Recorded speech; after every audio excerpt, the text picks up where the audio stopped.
Evangelho, segunda-feira da 30ª semana do Tempo Comum, hoje festa de São Simão e São Judas Apóstolos. O Senhor esteja convosco, Ele está no meio de nós. Proclamação do Evangelho de Jesus Cristo, segundo São Lucas. Glória a vós, Senhor. Naqueles dias, Jesus foi à montanha para rezar e passou a noite toda em oração a Deus. Ao amanhecer, chamou seus discípulos e escolheu 12 dentre eles, aos quais deu o nome de apóstolos. Simão, a quem impôs o nome de Pedro, e seu irmão André, Tiago, João, Filipe e Bartolomeu, Mateus e Tomé, Tiago, filho de Alfeu, e Simão, chamado Zelota, Judas, filho de Tiago, e Judas Iscariotes, aquele que se tornou traidor. Jesus desceu da montanha com eles e parou num lugar plano. Ali estavam muitos dos seus discípulos e grande multidão de gente, de toda a Judéia e de Jerusalém, do litoral de Tiro e de Sidônia. Vieram para ouvir Jesus e serem curados de suas doenças. E aqueles que estavam atormentados por espíritos maus também foram curados. A multidão toda procurava tocar em Jesus, porque uma força saía dele e curava a todos. Palavra da salvação. Glória a vós, Senhor. Feira da 30ª semana do Tempo Comum, hoje festa dos apóstolos São Simão e São Judas. Em nome do Pai, do Filho e do Espírito Santo. Amém. Queridos irmãos e irmãs, hoje a Igreja celebra a memória desses dois grandes apóstolos do Senhor. São Simão, também chamado de Zelota no Evangelho, e São Judas, mais conhecido por nós como São Judas Tadeu. Também, desse modo, se distingue de Judas Iscariotes, que nós conhecemos. São dois Simões, Simão Pedro e Simão Zelota.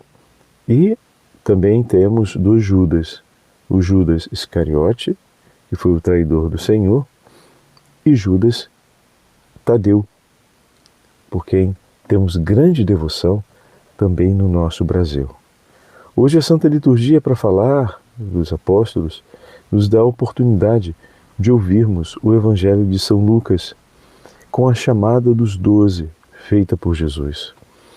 Naqueles dias, Jesus subiu ao monte para rezar e passou a noite toda em oração na presença do Pai. Sempre antes de grandes decisões, no Evangelho de Lucas, vamos ver Jesus se recolhendo em oração na presença do Pai. E muitas vezes uma oração longa e muito exigente, que ocupa a noite inteira, ou um tempo de jejum também, que é para estar na presença de Deus. Bom, como é importante compreendermos que antes de grandes decisões de nossa vida, também nós precisamos nos recolher na presença do Senhor. Bendito seja o nome do Senhor, porque pela potência do seu Santo Espírito, Ele constantemente nos conduz à oração nos momentos mais importantes de nossa vida, para que o nosso coração alcance o justo discernimento na presença de Deus. Após a noite de oração, diz o texto, ao amanhecer, Jesus chama os seus discípulos e vai escolher 12 dentre eles para serem seus apóstolos. E desse modo, o grupo dos discípulos passa a conter no seu interior os apóstolos de Cristo. Os apóstolos foram escolhas pessoais do Senhor. Escolhas que nasceram de um diálogo íntimo e longo entre o coração do Pai e o coração do Filho.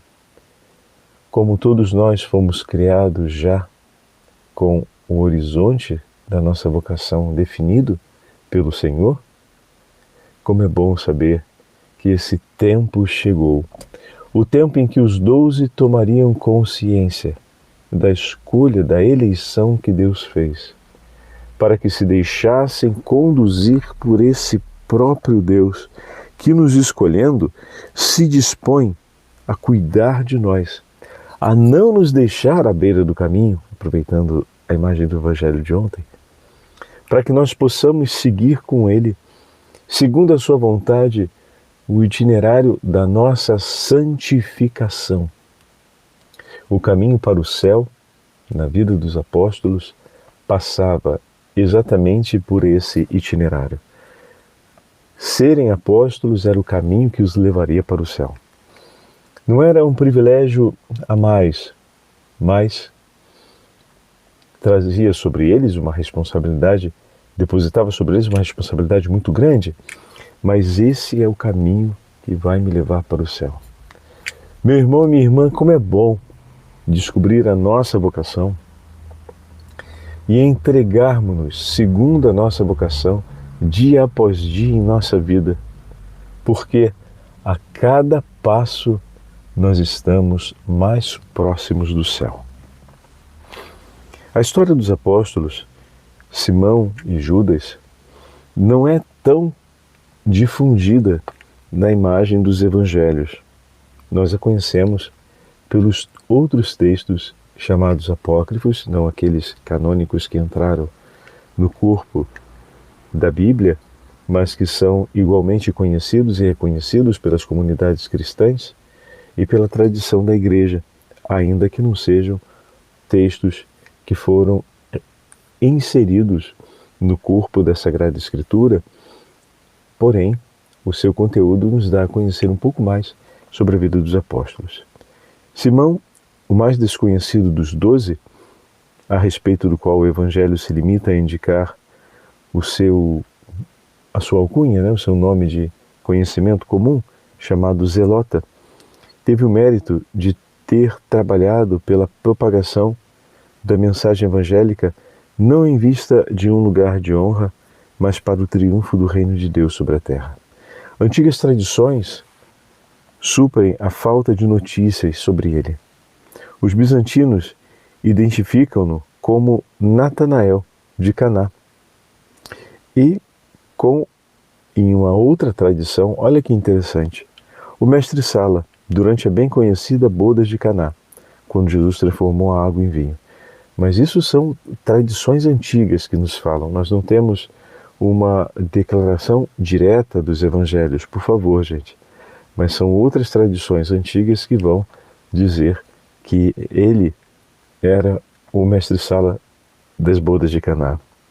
Simão é ainda identificado com o primo do Senhor, irmão de São Tiago Menor, ao qual sucedeu como bispo de Jerusalém nos anos da destruição da cidade pelos romanos, por volta do ano 70 d.C. Os armenos sustentam que ele difundiu o evangelho em sua região, onde teria também sofrido ali, na atual Armênia, o seu martírio. Enfim, seja como for, seu campo missionário é deduzido dos lendários atos de Simão e Judas, segundo os quais os dois apóstolos percorreram juntos as 12 províncias do Império Persa. Então essa é uma outra tradição com uma grande base oral, de transmissão oral, por isso tem um caráter legendário, que fala do percurso que esses 12 apóstolos percorreram, percorreram as 12 províncias do Império Persa, anunciando o Evangelho. Também no Ocidente, os dois apóstolos aparecem sempre juntos. Em Veneza, por exemplo, é dedicada a ambos a igreja de São Simão Menor.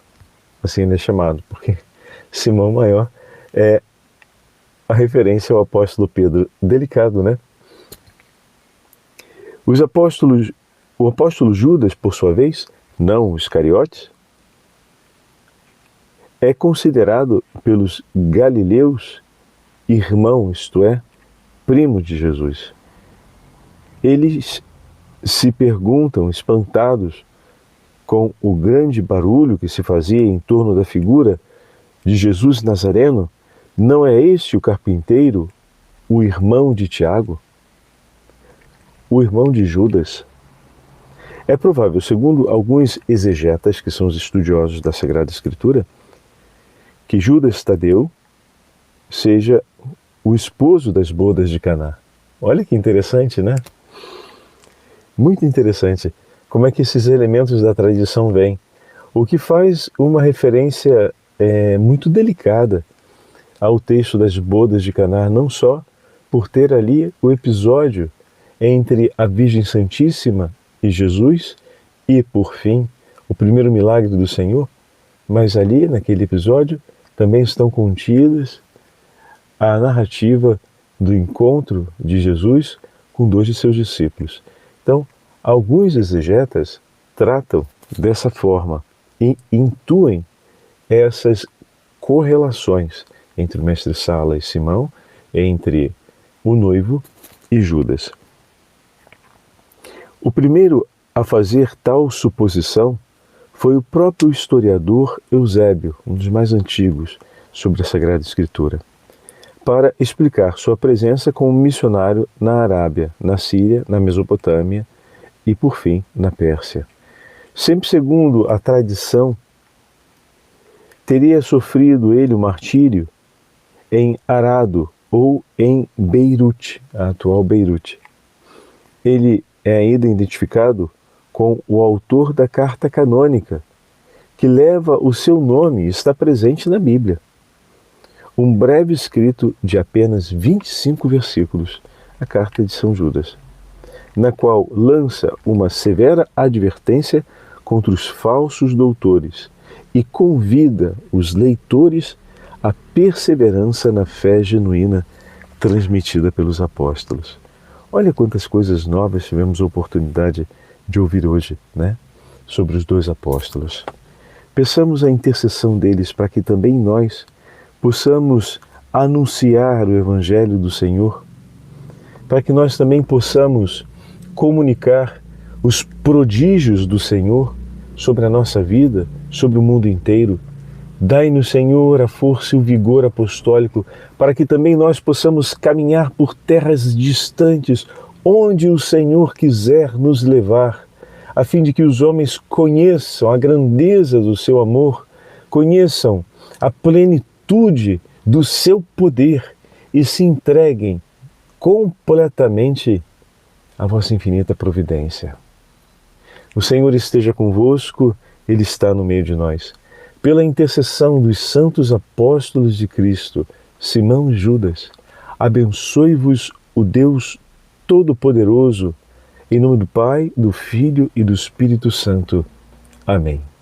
Nossa Senhora, Rainha dos Apóstolos, rogai por nós, rogai pelos nossos bispos e pela Igreja inteira. Amém.